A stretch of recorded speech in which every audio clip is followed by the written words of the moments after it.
ஹல்லேலூயா. கர்த்தருடைய நாமம் மகிமைப்படுவதாக. நான் வாசித்த வேத பகுதியில் அநேக பகுதியில் வாசித்தோம். இன்னும் கூட வாசிக்க வேண்டியது உண்டு. ஆனாலும் கூட தெய்வ சமூகத்தில் நமக்கு சமயம் கடந்து போயிருப்படினால் அந்த வாசித்த வேத பகுதியில் ஒரு பகுதியை நாம் வாசித்து தெய்வ சமூகத்தில் தியானிக்க போகிறோம். எல்லாரும் எடுத்துக்கொள்ளுங்க. எண்ணாகமத்தின் புஸ்தகம் 24ஆம் அதிகாரம் 17 முதல் 19 வரை. எண்ணாகமம் 24.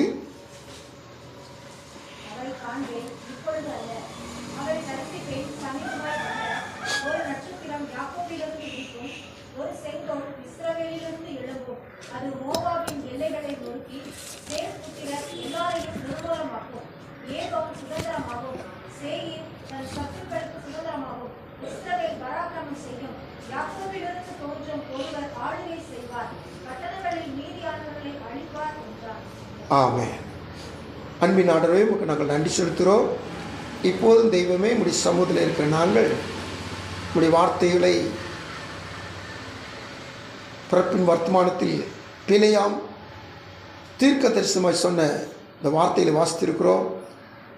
இந்த வார்த்தையில் இருக்கிற மகத்துவங்களை, மகிமையை காண எங்கள் கண்களை திறந்தருளும். உம்முடைய வசனம் எங்களை உயிர்ப்பிக்கும். இந்த நாளை உயிர்ப்பிக்கிற வசனம் எங்களை நடத்தி செல்லட்டும். வசனத்தை கேட்குற பிள்ளைகளையும் வசனம் சொல்லி அடிமைப்படுத்தும். ரட்சகர் மீட்பர் இயேசு நாமத்தில் தாழ்மையோடு விடுகிறோம். ஜெபம் நல்ல பிதாவே, ஆமென். நாமம் மகிமைப்படுவதாக. தேவ சமூகத்தில் இப்போது ஆண்டுடைய வார்த்தையை நாம் வாசிக்கிற பொழுது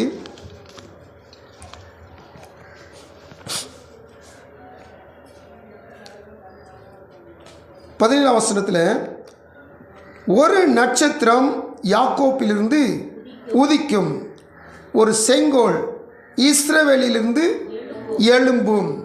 கர்த்தருக்கு ஸ்தோத்திரம். அநேக காரியங்களை நம்ம இந்த நாளில் வருஷம் தியானித்து வரோம். இந்த நாட்டில் நம்ம தியானிக்கிற வார்த்தை நட்சத்திரம். ஹல்லேலூயா. கர்த்தருக்கு ஸ்தோத்திரம்.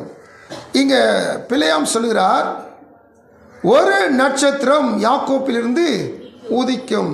There shall be come a star out of Jacob. ஒரு நட்சத்திரம் யாக்கோப்பிலிருந்து உதிக்கும். இந்த நட்சத்திரம் ஆதியாகமத்தில் 1ஆம் அதிகாரத்தில் 14ஆம் வசனத்திலிருந்து 18ஆம் வசனத்து வரைக்கும் ஆண்டவர் படைப்பின் போது படைக்கப்பட்ட நட்சத்திரங்களில் ஒன்று அல்ல. நம்ம தெரிஞ்சுக்கொள்ளணும். அல்லேலூயா. ஆண்டவர் வானத்தை பூமி உண்டாக்கின பொழுது வானத்தை பூமி உண்டாக்கிட்டு அதுக்கடுத்து இந்த பூமியை என்னது ஜலத்தினால் முழுக்க ஸ்நானம் பண்ணப்பட்டிருக்கிற பொழுது அந்த பூமியை ரீஃபார்ம் பண்ணுகிறார், மறுபடியும் புதுப்பிக்கிறார். புதுப்பிக்கிற பொழுது ஒவ்வொரு நாளும் ஒவ்வொரு காரியத்தை செய்து வந்தார். அப்படி செய்து வந்த பொழுது 4ஆவது நாளிலே காலங்களையும் நேரங்களையும் அடையாளங்களையும் குறிப்பதற்காக ஆண்டவர் பகலை ஆள்வதற்கும் இரவை ஆள்வதற்கும் பெரிய சுடர்களையும் சிறிய சுடர்கள் உருவாக்குகிறார். அப்படி உருவாக்குற பொழுது சூரியனையும் சந்திரனையும் நட்சத்திரங்களையும் அவர் உண்டாக்குகிறார். அல்லேலூயா. அப்படி நட்சத்திரங்களை உண்டாக்குற பொழுது அந்த நட்சத்திரங்களில் ஒரு நட்சத்திரம் அல்ல, இந்த யாக்கோப்பிலே உதிக்கிற நட்சத்திரம். அல்லேலூயா. கர்த்தருக்கு ஸ்தோத்திரம். அப்போ தேவ சமூகத்தில் இந்த நட்சத்திரம் புதுசா உதிச்சுச்சா? யாக்கோப்பிலிருந்து ஒரு நட்சத்திரம் உதிக்கும் சொன்னாங்க. அப்போ இனிமேல் வரப்போகுதுன்னு சொல்றாங்க. அப்படின்னா என்ன அர்த்தம்? நீங்க வேதத்தை வாசிக்கிற நீங்க வாசித்த வேதம் சொல்லுது, ஏசாயா 9ஆம் அதிகாரத்தில் நமக்கு ஒரு பிறந்தார், நமக்கு ஒரு குமாரன் கொடுக்கப்பட்டார், அவர் கொடுக்கப்பட்டார். அப்படின்னா அவர் புதுசா பூமியில பிறக்கல, ஏற்கனவே தேவகுமாரன் விண்ணில் இருந்தவர். அவர் இந்த மண்ணுக்காக கொடுக்கப்பட்டார். அல்லேலூயா. ஒரு பொருள் நம்மகிட்ட ஏற்கனவே இருந்தால் தான் அந்த பொருளை என்ன செய்யணும், மற்றவர்கள் கொடுக்க முடியும். அப்போ இவர் திடீர்னு புதுசாக அந்த பூமியில் முளைத்தவர் அல்ல, ஏற்கனவே இருந்தவர், மீட்கும்படியாக மனுவாய் இந்த பூமியில் உதித்தவர். அல்லேலூயா. 1வது காரியம். அடுத்து 2வது காரியம் என்னன்னு சொல்லி கேட்டிங்கன்னா, இந்த நட்சத்திரம் பூமியை தேவன் அஸ்திவாரப்படுத்துகிற பொழுது நட்சத்திரங்கள் ஏகமாய் பாடி கம்பீரித்தனன்னு சொல்லி யோபுவின் புஸ்தகம் 38ஆம் அதிகாரத்தில் 4ஆம் வசனத்திலிருந்து 7ஆம் வசனம் வரைக்கும் வாசிக்கிறோம். அதை பின்னாடி தியானிக்க போகிறோம். முன்னாடி அறிமுகம் உங்களுக்கு சொல்கிறேன். இப்போது இந்த யோபுவின் புஸ்தகத்தில் சொல்லப்பட்ட கம்பீரமாய் பாடி துதிக்கிற அந்த நட்சத்திரங்களில் ஒரு நட்சத்திரம் அல்ல இந்த நட்சத்திரம். அந்த நட்சத்திரங்களா தூதர்கள் என்று சொல்லப்படுகிறார். அதில் தேவபுத்திரன் சொல்லி வேதம் சொல்லுகிறது. அப்போ இந்த நட்சத்திரம் என்ன நட்சத்திரம்? வேதம் சொல்லுகிறது எண்ணாமத்தின் புஸ்தகம் 24:19 இது ஆளுகை செய்ய பிறந்த நட்சத்திரம். ஆமென், ஹல்லேலூயா. சரி, அடுத்தபடியாக வேதம் வாசிக்கிறோம். தேவ சமூகத்தில் இயேசு பிறந்த பொழுது ஒரு நட்சத்திரம் சாஸ்திரிகளுக்கு வழிகாட்டியது, வழி நடத்தி சென்றது. இந்த நட்சத்திரம் யாக்கோப்பில் உதித்த நட்சத்திரம் இது வழிகாட்டுகிற நட்சத்திரம் அல்ல. யோவான் 14:6 படி வழியும் சத்தியமும் ஜீவனுமாயிருக்கிற நட்சத்திரம், நமக்கு வழியாகவே இருக்கிற நட்சத்திரம். வழி நடத்துகிறவர்கள் அல்ல, வழியாகவே இருக்கிறவர். ஹல்லேலூயா, ஹல்லேலூயா. அடுத்தபடியாக யூதாவின் புஸ்தகம் 13ஆம் வசனத்தில் சொல்லப்பட்ட மார்க்கம் தப்பிய நட்சத்திரங்கள் அநேக உண்டு. பாவத்தில் விழுந்து போன தூதர்களை குறித்து வேதம் சொல்லுது. மார்க்கம் தப்பி போன நட்சத்திரங்கள் உண்டு. இது அந்த நட்சத்திரம் அல்ல. இந்த நட்சத்திரம் வேதம் சொல்லுது மார்க்கம் தப்பிய நட்சத்திரத்தில் ஒன்றல்ல, இது ஜீவ மார்க்கத்தை நமக்கு தெரியப்படுத்துகிற நட்சத்திரம். சங்கீதம் 16:11 சொல்லுகிறது. ஹல்லேலூயா. இந்த நட்சத்திரத்தை குறித்து இன்னுமாய் ஒரு காரியத்தை நம்ம பார்க்கிறோம். நட்சத்திரங்களுக்கு தலைவனாயிருந்த அதிகாலையின் மகனாகிய விடிவெள்ளின்னு சொல்லப்படுகிற ஒருவன் உண்டு. இந்த நட்சத்திரக்கும் இந்த யாக்கோப்பில் உதித்த நட்சத்திரத்துக்கும் ஒரு பேர் உண்டு. வெளிப்படுத்தின விசேஷம் 22ஆம் அதிகாரம் 16 வசனத்தில் அதே பேர் தான். இது பிரகாசம் உள்ள விடிவெள்ளி நட்சத்திரம். ஆமென். கவனமா இருங்க. தேவ சமூகத்தில் நம்ம தொடர்ந்து தியானிக்க போறோம். ஆணுடைய சமூகத்தில் இருக்கிற தேவ குறித்து தேவ சமூகத்தில் தியானிக்கிற பொழுது யாக்கோப்பு ஒரு ஆபிரகாமுடைய பேரன். அந்த பேரன் இஸ்ரவேல் பேர் மாற்றி ஆண்டவர் அதில் 12 பிள்ளைகளை கொடுத்து யூதா கோத்திரத்தை அதை விசேஷப்படுத்தி அந்த யூதா கோத்திரத்தில் இந்த கிறிஸ்து மேசியா இயேசு உதித்தார். ஆமென், கர்த்தருக்கு ஸ்தோத்திரம். நல்ல கவனமாக இருங்க. அப்போ பிள்ளையாம் சொல்லும்போது அவர் சொன்னார், அவரை காண்பேன் இப்பொழுது அல்ல, அவரை தரிசிப்பேன் சமயமாய் அல்ல, ஒரு நட்சத்திரம் யாக்கோப்பிலிருந்து உதிக்கும்.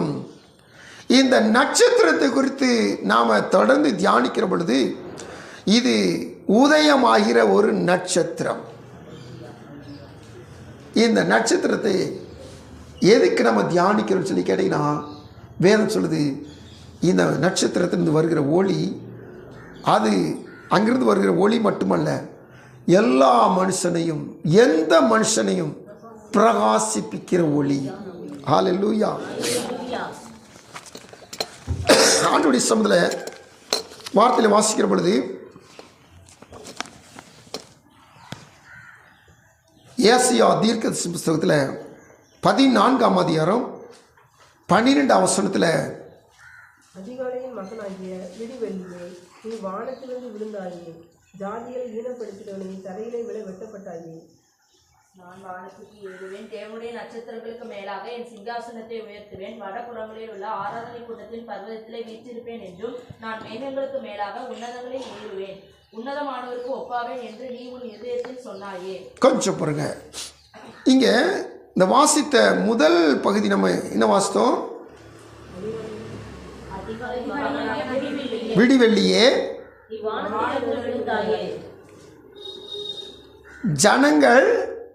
ஜனங்களை ஈனப்படுத்தினவனே. ஆண்டை சமுதிர காத்திருக்கிற பிள்ளை நல்லா கொஞ்சம் கவனிச்சு இந்த வசனங்களை வாசிக்கணும். அதிகாலையின் மகனாகி விடிவெள்ளி, இது யாருக்கு பேரு? லூசிபேருக்கு பேரு. நல்லா கவனமாக கேளுங்க. இந்த ஆண்டவர் ஒரு பெருந்தன்மையுள்ள ஆண்டவர். இந்த ஆண்டவர் ரொம்ப ரொம்ப ரொம்ப ரொம்ப நல்ல ஆண்டவர். இவர் எப்போவுமே தான் இருக்கிற இடத்துலையே எல்லாரும் வச்சுக்கிறதுக்கு ஆசைப்படுகிறவர். தன்னை போலவே எல்லாரும் உயர்ந்திருக்க வேண்டும் என்று சொல்லி ஆசைப்படுகிற ஆண்டவர். தன்னுடைய மகிமைக்கு பக்கத்தில் எல்லாரும் மகிமை அடைய வேண்டும் என்று சொல்லி விரும்புகிற ஆண்டவர். இவருக்கு இருக்கிற பேரவேவும் யாருக்கு வச்சிருக்காருன்னு சொல்லி கேட்டிங்கன்னா,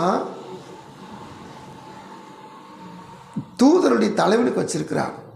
அவன் பேர் என்ன வேறா? அதிகாலையின் மகனாகிய விடிவெள்ளி. இந்த பேரவேவு தான் புதிய ஏற்பாட்டில் தன்னை யோவானுக்கு வெளிப்படுத்துகிற பொழுது 22ஆம் அதிகாரம் 16 வசனத்தில் வாசித்தோம். எப்படி? பிரகாசிக்கிற விடிவெள்ளி நட்சத்திரம். அல்லேலூயா. இங்க இவனுக்கு நல்ல ஒரு பொறுப்பை எடுத்து மேன்மையா வச்சிருந்தாரு. ஆனா இவன் என்ன செஞ்சிட்டானா, பாவத்தினால் விழுந்து போனான்.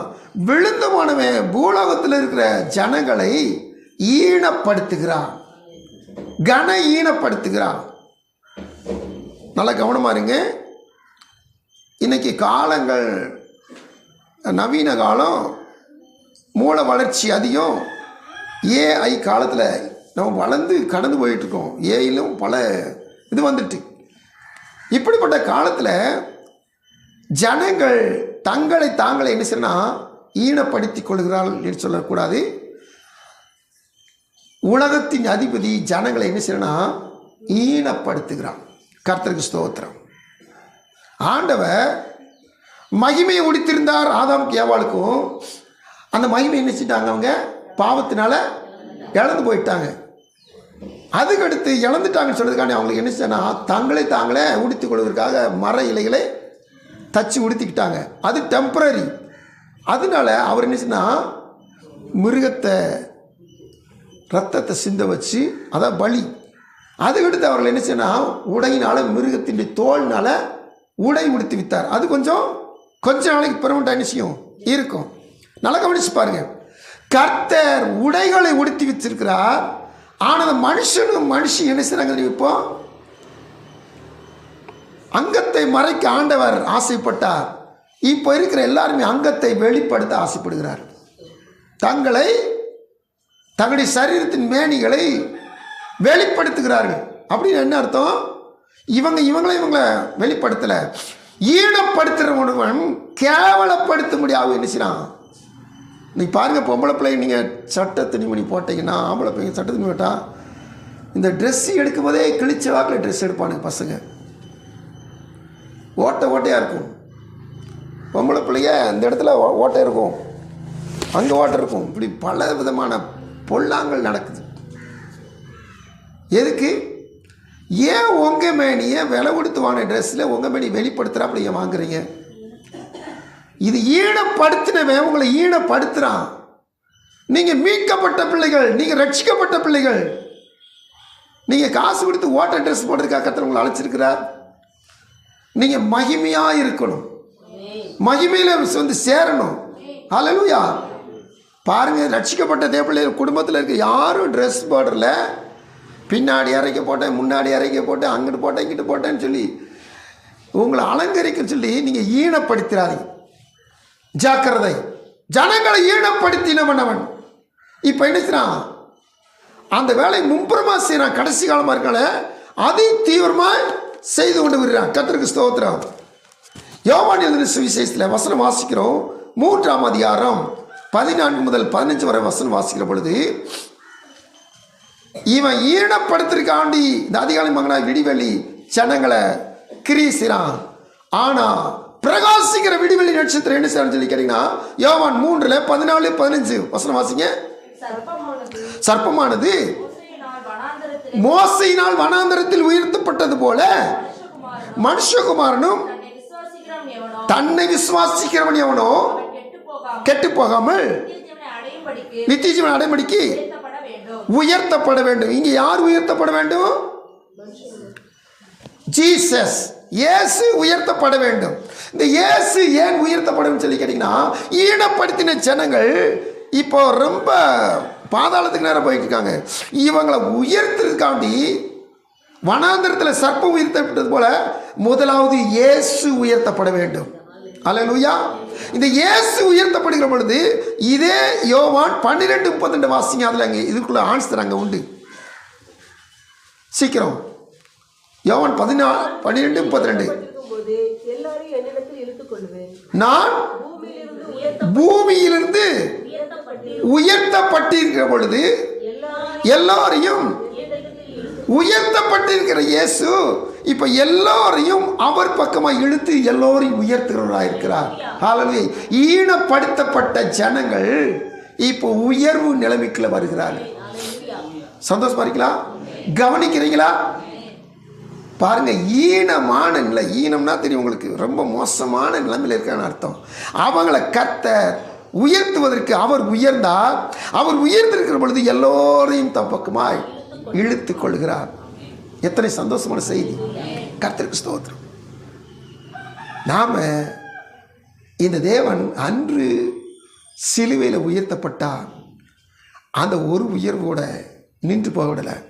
இன்னைக்கு யாரெல்லாம் கர்த்தரை துதிச்சு கர்த்தரை பூஸ்டப் பண்ணிக்கிற உயர்த்தி கொண்டே இருக்கிறாங்களோ அவரை உயர்த்த உயர்த்த நம்மை உயர்த்தி கொண்டே இருப்பார்.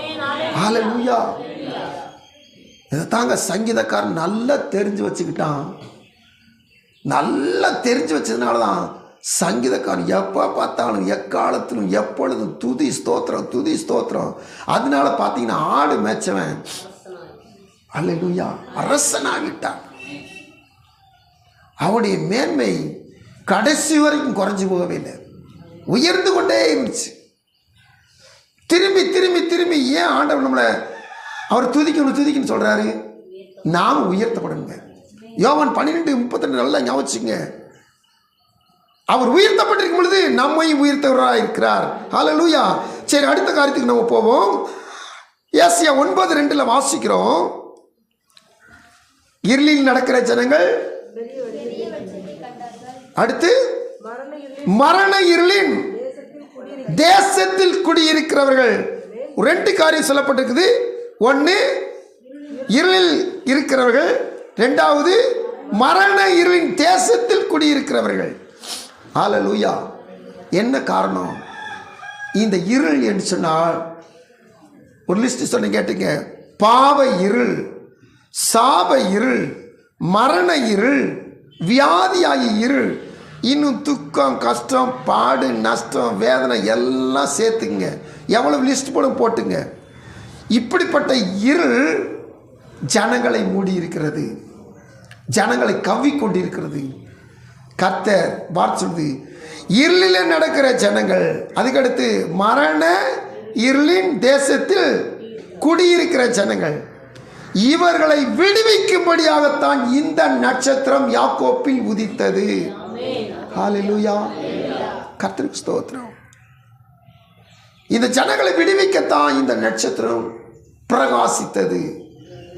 இந்த பிரகாசத்துக்குள்ள யார் வந்துட்டாங்களோ இந்த நட்சத்திரம் என்ன செய்யுங்கன்னா எல்லாரையும் பிரகாசிப்பிக்கும். இதை யோவான் 1 வாசிக்கிறோம். இந்த நட்சத்திரம் சாதாரண நட்சத்திரம் கிடையாது. இது எல்லாரும் என்ன செய்யும்னா பிரகாசிக்க செய்யும். அப்போ தேவ சொல்ல வார்த்தை வாசித்தோம், அந்த காரியங்களை பார்த்தோம். பாவம், சாபம், மரண இருள். இந்த சங்கீதக்காரர் 23 சொல்வார் 4 வசனத்தில், நான் மரண இருளின் பள்ளத்தாக்கில். ஏன் அவர் பயப்பட மாட்டாரு? அவரே மரண இருள் பள்ளத்துக்கு போயிட்டு இருக்காரு. ஏன் அவர் பயப்பட மாட்டாரு? கூட இருக்கிறார். ஏன்? அவர் பிரகாசிக்கிற நட்சத்திரம் கூட இருக்கிறார். ஏன் கூட இருக்கிறார்? அவர் உயர்த்தும் போது, அவர் உயர்த்துற இடத்துல அவர் கூட இருக்கிறவர். ஏன்னா வசனம் சொல்லுது, துதிகளுக்குள் வாசம் செய்கிறவர். இந்த தாவீது மரண இருளுக்குள்ள போனாலும் கூட, மரண இருளுக்குள்ள போற நேரத்தில் கூட துதிச்சுக்கிட்டே போறான். துதிக்கனால இந்த துதிகளுக்குள் வாசம் செய்கிற ஆண்டவர் இவன் கூடவே இருக்கிறார். ஹல்லேலூயா. இந்த அனுபவத்துக்குள்ள நம்ம வந்துட்டோம், நம்மளை பீட் பண்ண முடியாது, நம்ம வெற்றி கொள்ள முடியாது, நம்ம தோற்று போக மாட்டோம், நம்ம விழுந்து விட மாட்டோம். விழுந்தாலும் கர்த்தர் என்னை தூக்கி விடுகிறவராக இருக்கிறார், என்னை தாங்கிக் கொள்கிறவராக இருக்கிறார், என்னை ஏந்திக் கொள்கிறவராக இருக்கிறார். ஹல்லேலூயா. ஒரு நட்சத்திரம் யாக்கோப்பிலே உதிக்கும். அந்த உதித்த நட்சத்திரம் என்னை பிரகாசிப்பிக்கும், என்னோடு கூட இருக்கும். ஹல்லேலூயா, கர்த்தருக்கு ஸ்தோத்திரம். அப்போ தேவ சமுத்திர காத்திருக்க தேவ பிள்ளைகள், இந்த நட்சத்திரம் மரணம், பாவ இருள், சாப இருள், வியாதி இருள், கஷ்டம், பாடு, துக்கம், இந்த இருளெல்லாம் நீக்கும்படியாத்தான் யோவானுக்கு வெளிப்படுத்தின விஷயம் சொல்லி முடிக்கும்போது 22:16 வாசித்தோம். அவர் சொல்றார், தன்னைத்தானே சொல்றார். முழுச வாசிங்க.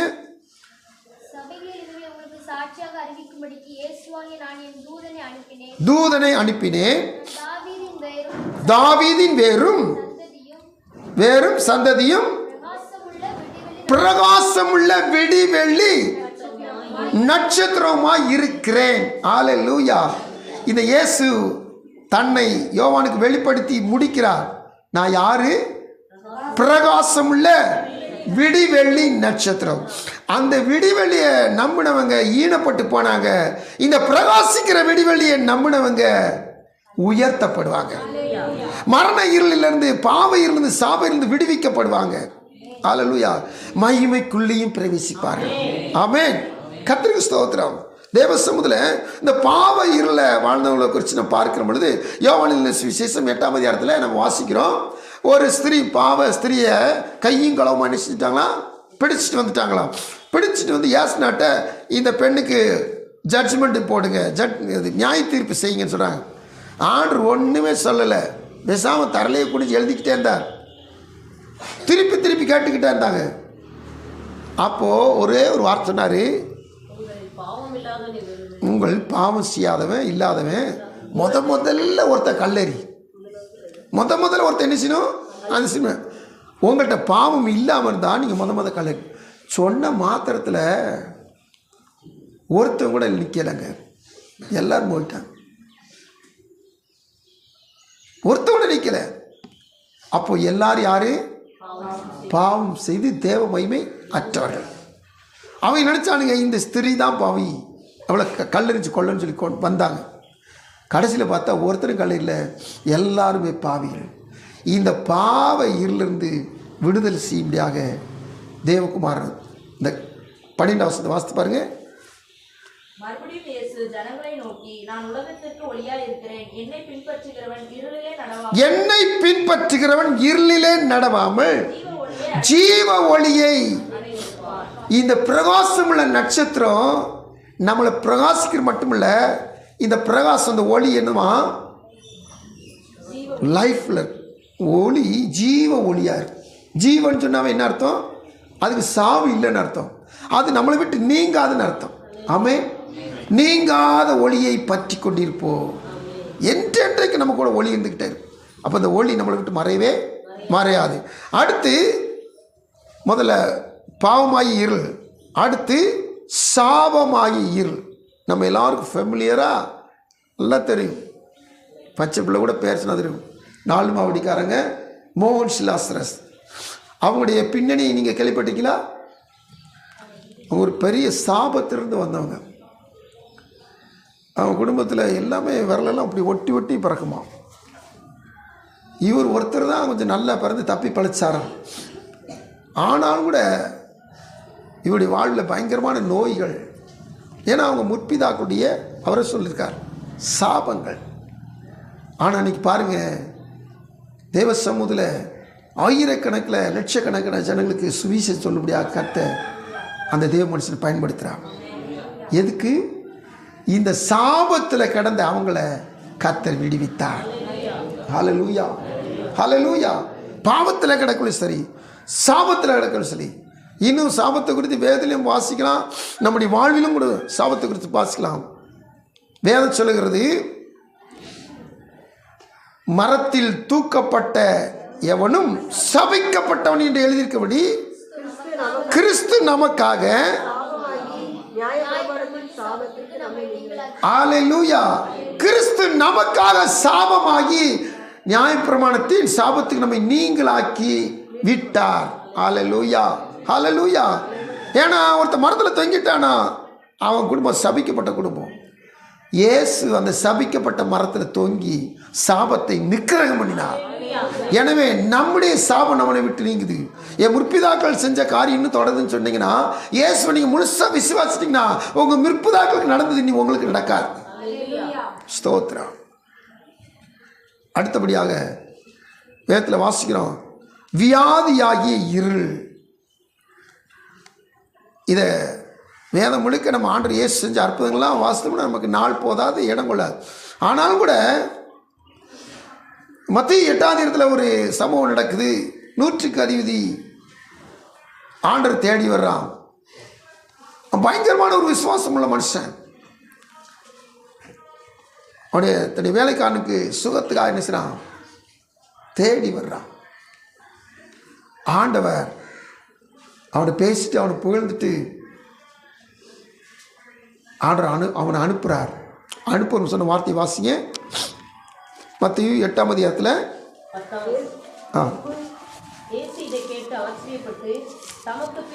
அவனை அனுப்பிடுறத வாசிங்க.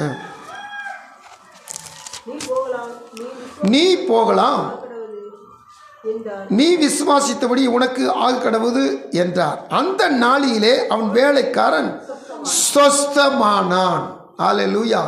சுருக்கமாக கடந்து போகிறோம். தேவ சமூகத்தில் காத்துக்கு தேவ பிள்ளைகளே நல்லா கவனிச்சு பாருங்க.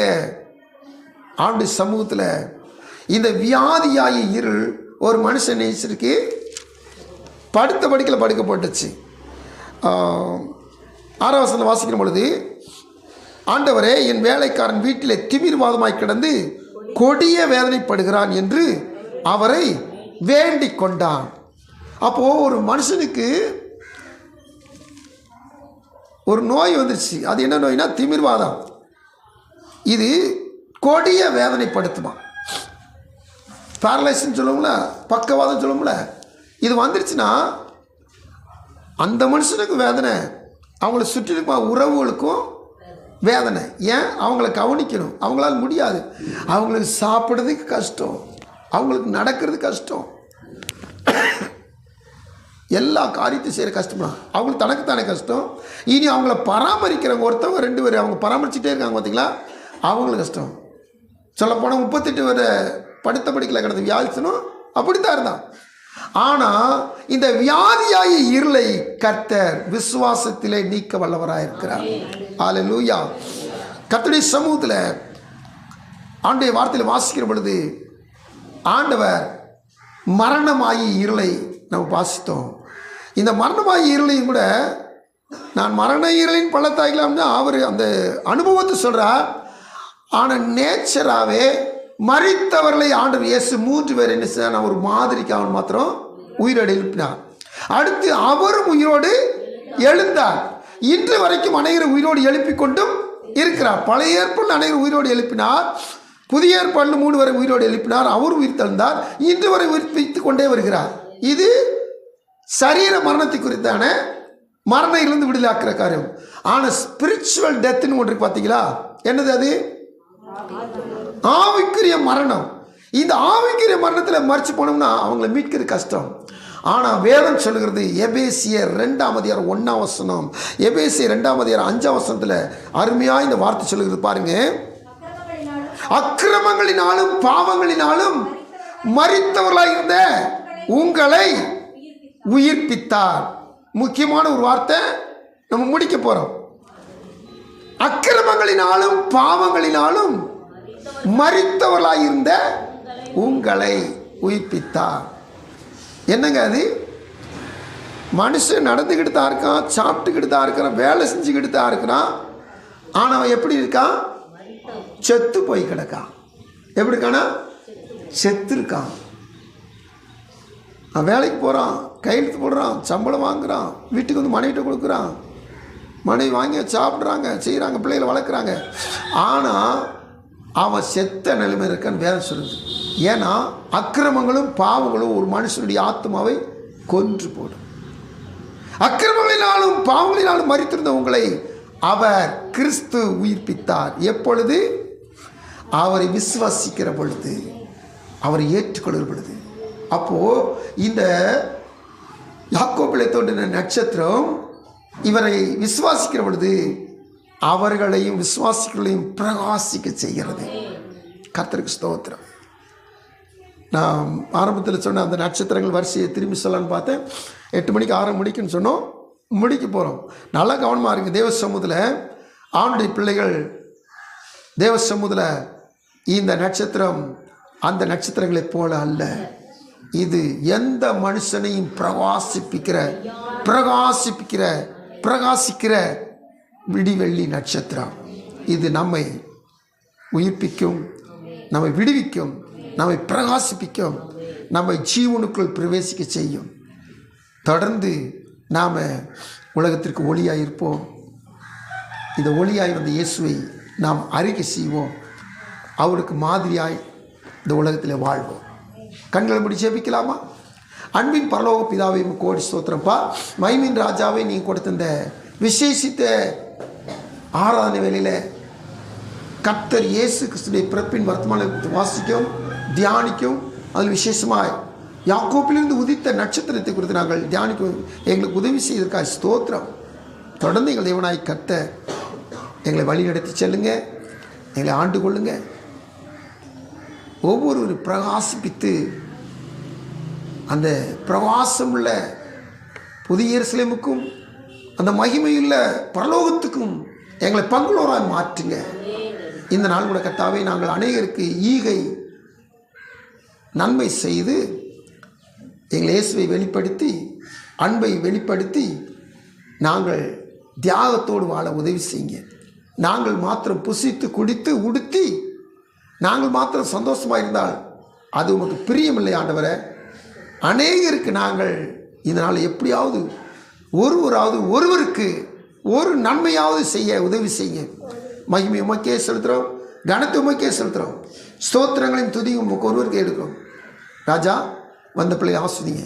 வார்த்தை தந்த தேவன் வார்த்தை நிரப்பி அனுப்புங்க. சந்தோஷம் சமானத்தை நிரப்பி அனுப்புங்க. தொடர்ந்து நாங்கள் வரப்போகிற ஒவ்வொரு ஆளும் பங்கு பெற்று தேவன் மையப்படுத்த இரட்சகர் மீட்பர் இயேசு கிறிஸ்துவின் விலையேறப்பட்ட பரிசுத்த திருநாமத்தில் பணிவன்புடன் மன்றாடுகிறோம். ஜெபம் கேளும் நல்ல பிதாவே, ஆமென்.